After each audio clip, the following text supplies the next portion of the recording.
While Israel dwelt in Shittim, the people began to play the harlot with the daughters of Moab. These invited the people to the sacrifices of their gods, and the people ate and bowed down to their gods. So Israel yoked himself to Baal of Peor. And the anger of the Lord was kindled against Israel. And the Lord said to Moses, Take all the chiefs of the people, and hang them in the sun before the Lord, that the fierce anger of the Lord may turn away from Israel. And Moses said to the judges of Israel, Every one of you slay his men who have yoked themselves to Baal of Peor. And behold, one of the sons of Israel came and brought a Midianite woman to his family, in the sight of Moses, and in the sight of the whole congregation of the sons of Israel, while they were weeping at the door of the tent of meeting. When Phinehas, the son of Eleazar, son of Aaron the priest, saw it, he rose and left the congregation, and took a spear in his hand, and went after the man of Israel into the inner room, and pierced both of them, the man of Israel and the woman, through her body. Thus the plague was stayed from the sons of Israel. Nevertheless, those that died by the plague were 24,000. And the Lord said to Moses, Phinehas the son of Eleazar, son of Aaron the priest, has turned back my wrath from the sons of Israel, in that he was jealous with my jealousy among them, so that I did not consume the sons of Israel in my jealousy. Therefore say, Behold, I give to him my covenant of peace, and it shall be to him, and to his descendants after him, the covenant of a perpetual priesthood, because he was jealous for his God, and made atonement for the sons of Israel.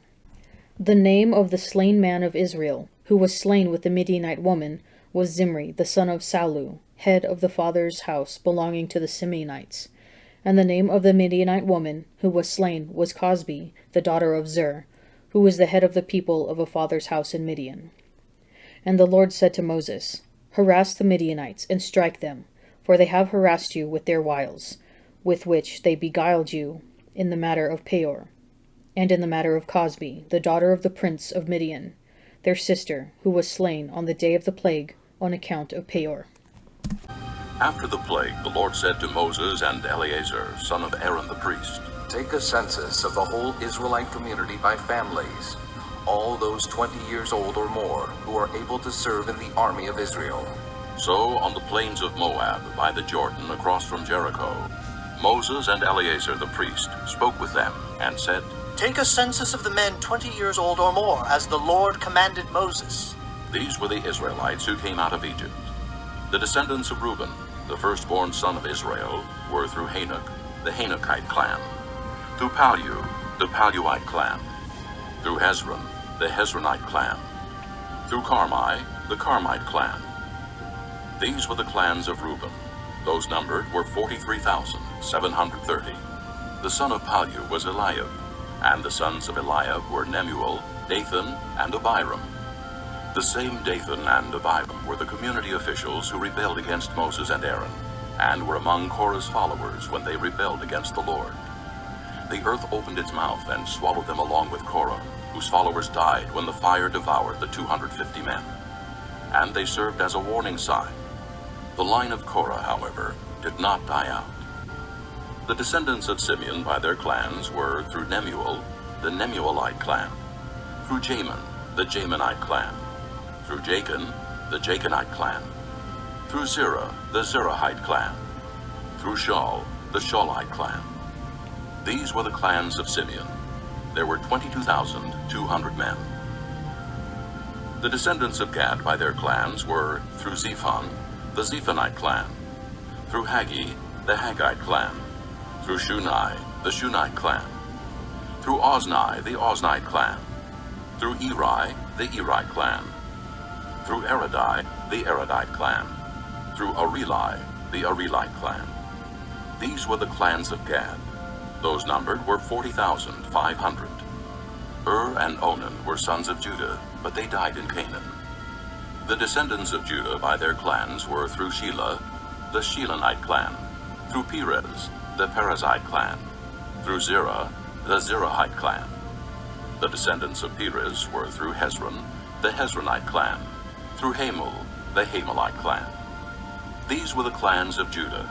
Those numbered were 76,500. The descendants of Issachar by their clans were through Tola, the Toleite clan. Through Pua, the Puite clan. Through Jashub, the Jashabite clan. Through Shimron, the Shimronite clan. These were the clans of Issachar. Those numbered were 64,300. The descendants of Zebulun by their clans were through Sirid, the Siridite clan. Through Elon, the Elonite clan. Through Jaleel, the Jaleelite clan. These were the clans of Zebulun. Those numbered were 60,500. The descendants of Joseph by their clans through Manasseh and Ephraim were the descendants of Manasseh. Through Machir, the Machirite clan. Machir was the father of Gilead. Through Gilead, the Gileadite clan. These were the descendants of Gilead. Through Iezer, the Iezerite clan. Through Helek, the Helekite clan. Through Asriel, the Asrielite clan. Through Shechem, the Shechemite clan. Through Shemida, the Shemidaite clan. Through Hepher, the Hepherite clan. Zelophehad, son of Hepher, had no sons. He had only daughters, whose names were Mahlah, Noah, Hoglah, Milcah, and Tirzah. These were the clans of Manasseh. Those numbered were 52,700. These were the descendants of Ephraim by their clans. Through Shuthelah, the Shuthelahite clan. Through Becher, the Becherite clan. Through Tahan, the Tahanite clan. These were the descendants of Shuthelah. Through Aaron, the Aaronite clan. These were the clans of Ephraim. Those numbered were 32,500. These were the descendants of Joseph by their clans. The descendants of Benjamin by their clans were through Bela, the Belaite clan. Through Ashbel, the Ashbelite clan. Through Ahiram, the Ahiramite clan. Through Shupham, the Shuphamite clan. Through Hupham, the Huphamite clan. The descendants of Bela through Ard and Naaman were through Ard, the Ardite clan. Through Naaman, the Naamite clan. These were the clans of Benjamin. Those numbered were 45,600. These were the descendants of Dan by their clans. Through Shuham, the Shuhamite clan. These were the clans of Dan. All of them were Shuhamite clans, and those numbered were 64,400. The descendants of Asher by their clans were through Imnah, the Imnite clan. Through Ishvi, the Ishvite clan. Through Beriah, the Beriahite clan. And through the descendants of Beriah, through Heber, the Heberite clan. Through Malchiel, the Malchielite clan. Asher had a daughter named Sirah. These were the clans of Asher. Those numbered were 53,400. The descendants of Naphtali by their clans were through Jaziel, the Jazielite clan. Through Guni, the Gunite clan. Through Jezer, the Jezerite clan. Through Shillem, the Shillemite clan. These were the clans of Naphtali. Those numbered were 45,400. The total number of the men of Israel was 601,730. The Lord said to Moses, The land is to be allotted to them as an inheritance based on the number of names. To a larger group, give a larger inheritance, and to a smaller group, a smaller one. Each is to receive its inheritance according to the number of those listed.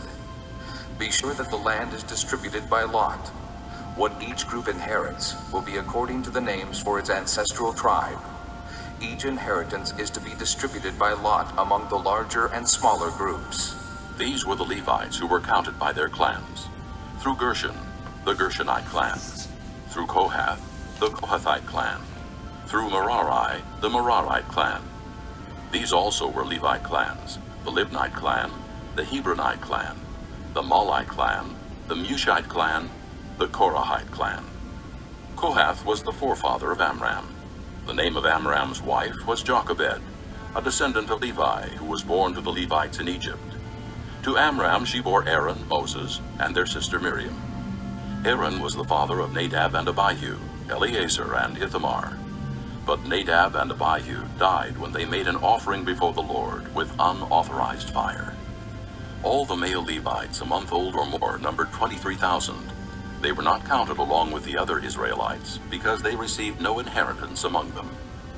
These are the ones counted by Moses and Eleazar the priest when they counted the Israelites on the plains of Moab by the Jordan across from Jericho. Not one of them was among those counted by Moses and Aaron the priest when they counted the Israelites in the desert of Sinai. For the Lord had told those Israelites they would surely die in the desert, and not one of them was left, except Caleb, son of Jephunneh, and Joshua, son of Nun. Then drew near the daughters of Zelophehad, the son of Hepher, son of Gilead, son of Machir, son of Manasseh, from the families of Manasseh the son of Joseph. The names of his daughters were Mahlah, Noah, Hoglah, Milcah, and Tirzah. And they stood before Moses, and before Eleazar the priest, and before the leaders, and all the congregation, at the door of the tent of meeting, saying, Our father died in the wilderness. He was not among the company of those who gathered themselves together against the Lord in the company of Korah, but died for his own sin, and he had no sons. Why should the name of our father be taken away from his family, because he had no son? Give to us a possession among our father's brethren. Moses brought their case before the Lord, and the Lord said to Moses, The daughters of Zelophehad are right. You shall give them possession of an inheritance among their father's brethren, and cause the inheritance of their father to pass to them. And you shall say to the sons of Israel, If a man dies and has no son, then you shall cause his inheritance to pass to his daughter. And if he has no daughter, then you shall give his inheritance to his brothers. And if he has no brothers, then you shall give his inheritance to his father's brothers. And if his father has no brothers, then you shall give his inheritance to his kinsman that is next to him of his family, and he shall possess it. And it shall be to the sons of Israel a statute and ordinance, as the Lord commanded Moses. A Psalm of David, when he was in the wilderness of Judah. O God, you are my God, I seek you. My soul thirsts for you. My flesh faints for you, as in a dry and weary land, where no water is. So I have looked upon you in the sanctuary, beholding your power and glory, because your merciful love is better than life. My lips will praise you. So I will bless you as long as I live. I will lift my hands and call on your name. My soul is feasted as with marrow and fat, and my mouth praises you with joyful lips. When I think of you upon my bed, and meditate on you in the watches of the night, for you have been my help. And in the shadow of your wings I sing for joy. My soul clings to you. Your right hand upholds me. But those who seek to destroy my life shall go down into the depths of the earth. They shall be given over to the power of the sword. They shall be prey for jackals, but the king shall rejoice in God. All who swear by him shall glory, for the mouths of liars will be stopped. And he began to speak to them in parables. A man planted a vineyard, and set a hedge around it, and dug a pit for the winepress, and built a tower, and leased it to tenants, and went into another country. When the time came, he sent a servant to the tenants to get from them some of the fruit of the vineyard. And they took him and beat him, and sent him away empty-handed. Again he sent to them another servant, and they wounded him in the head, and treated him shamefully. And he sent another, and him they killed, and so with many others. Some they beat, and some they killed. He had still one other, a beloved son. Finally he sent him to them, saying, They will respect my son. But those tenants said to one another, This is the heir. Come, let us kill him, and the inheritance will be ours. And they took him and killed him, and cast him out of the vineyard. What will the owner of the vineyard do? He will come and destroy the tenants, and give the vineyard to others. Have you not read the scripture? The very stone which the builders rejected has become the cornerstone. This was the Lord's doing, and it is marvelous in our eyes. And they tried to arrest him, but feared the multitude, for they perceived that he had told the parable against them. So they left him and went away. And they sent to him some of the Pharisees and some of the Herodians, to entrap him in his talk. And they came and said to him, Teacher, we know that you are true, and care for no man, for you do not regard the position of men, but truly teach the way of God. Is it lawful to pay taxes to Caesar or not? Should we pay them, or should we not? But knowing their hypocrisy, he said to them, Why put me to the test? Bring me a coin, and let me look at it. And they brought one. And he said to them, Whose likeness and inscription is this? They said to him, Caesar's. Jesus said to them, Render to Caesar the things that are Caesar's, and to God the things that are God's. And they were amazed at him. The book of Numbers began with a census of Israel. Now we read of a second one. Why? This is a new generation. The Israelites counted earlier have died, the sad consequence of their refusal to trust God to bring them into Canaan. We also learn that part of the reason for the census is in preparation for the division of the promised land that will take place in Joshua chapters 14 through 19. The Exodus is almost over and the promised land is near, but there's a catch. Remember Balaam, who was hired to curse Israel but couldn't. It turns out he was behind the fornication and idolatry we read about in Numbers chapter 25. Balaam couldn't curse Israel, but they could turn their backs on their own blessing through sin. In today's gospel, the vineyard in Jesus' parable represents the people of Israel in the promised land, and the tenants represent certain leaders of the people. Their behavior reminds us that simply being in the earthly promised land doesn't solve the problem of sin. Our true home, the heavenly promised land, is found in restful communion with God, whose merciful love is better than life, whose presence quenches our thirst from a dry and weary land. How deeply do you thirst for God?